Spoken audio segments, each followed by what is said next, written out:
about 12 hours ago, the Dogs landed, but also TCU landed here in Los Angeles. So who are these Horned Frogs? Let's start here. If you thought as a Dog fan waiting from 1980 to 2021 was a long time for a national championship, try being a Horned Frog fan.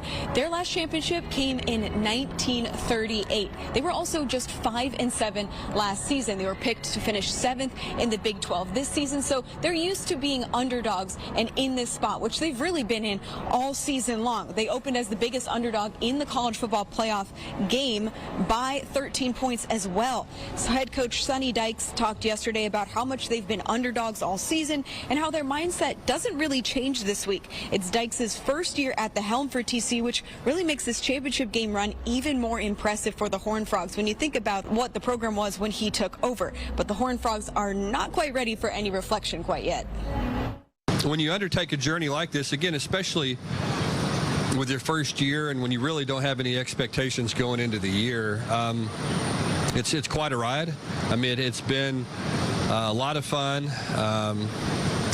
You know, we haven't had a whole lot of time, honestly, to reflect on a lot of things. You just kind of, in college football, you just wake up and you go to the next day. And it's been a fun ride. I think when it's all over, we have some time to sit back and look at it all, then we'll be able to take it in and reflect a little bit more than we have up to this point. But you know, we're glad to be here. We've earned our way here. It hadn't been easy. There hadn't been anything easy about any of it. You know, we're a tough football team and a football team that's very opportunistic, and we're certainly going to have to be that way on Monday night.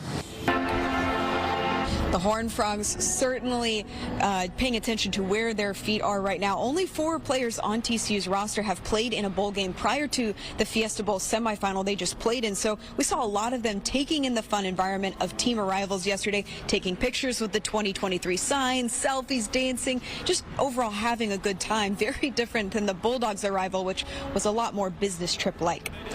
TCU's quarterback Max Duggan was alongside Stetson Bennett as a Heisman Trophy finalist a few weeks back. He and the Frogs' explosive offense get a lot of credit for this Cinderella run, but as you heard Dykes mention earlier, opportunistic is also a big part of this defense. They're tied for Big 12 lead in sacks with 30, second in interceptions with 16, and tied for most pick sixes in the country with 4, including 2 against Michigan in that playoff semifinal.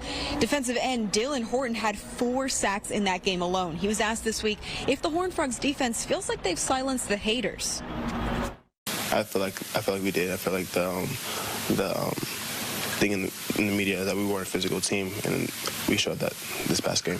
I mean, I think it just adds a chip. You know, you're playing a blue blood, and the media likes the blue bloods. They want the blue bloods to win. They want the blue bloods to play each other. The school's bigger fan bases, all that stuff. So that's what they want. But for us, like, just an opportunity to, you know, put yourself on the map, earn some money, put some respect on your family name, that sort of thing. So it's just a tremendous opportunity, and we're blessed to be in this position playing such a gifted, historic, strong program and the defending national champs.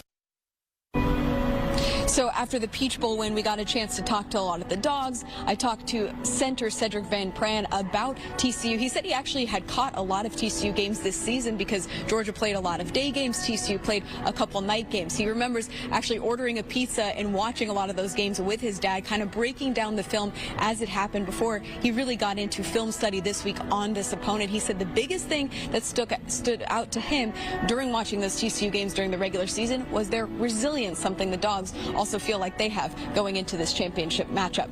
In LA, we are live this morning. Kelly Price, good day, Atlanta. That's right. I mean, it's a great time to be a fan on either side, Kelly. Thanks so much.